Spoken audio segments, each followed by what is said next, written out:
Hello, my name is James Langmaid, and I will be covering the Georgia electoral race today for 2024. So, first of all, some background of the race and why this race should be watched this year. So, Georgia has historically voted Republican in modern history. Since the shift of parties and the so-called Southern strategy by the Republican Party in the 1960s and 70s, Georgia has been a solidly red state. With the exception of voting for Southern Democrats such as Bill Clinton in 1992, the last Democrat to win the state until 2020. Joe Biden surprisingly won Georgia in 2020 by the narrowest margin of victory, 0.2% over Donald Trump. The 2020 election saw Georgia's highest voter turnout in 30 to 40 years, with the same or higher expected turnout for this year, which is a big reason why this election should be watched. As you can see with the graph provided, that big gap from 1992 to 2020, where Georgia was a solidly Republican state before obviously that big change in 2020. Starting on the left, the Trafalgar Group, which is a polling organization that provides polls for many news organizations. Um, they claim that Donald Trump has 48.3% of the support, 45.9% for Kamala Harris, and 1.2% for the other two candidates, the Green Party and the Libertarian Party.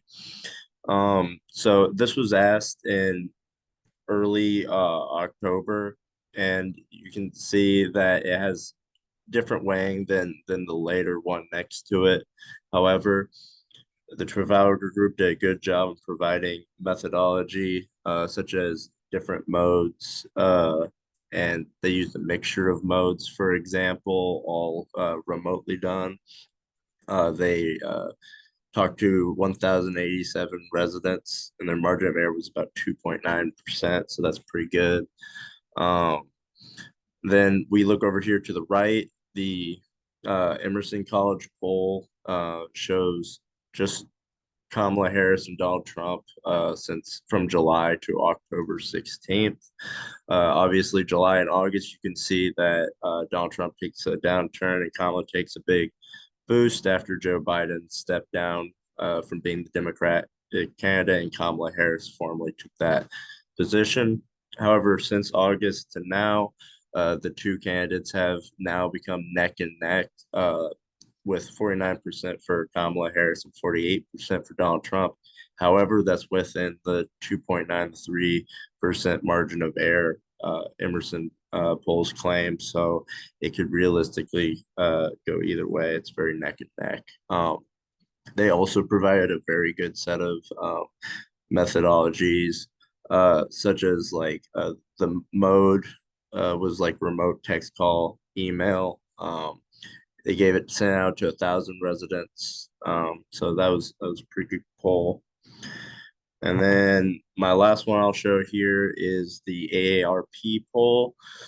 Specifically, the one I've provided in front of you here covers issues of their constituents, which are people over the age of 50. However, you can see that they separated the different votes per demographics based on race and gender.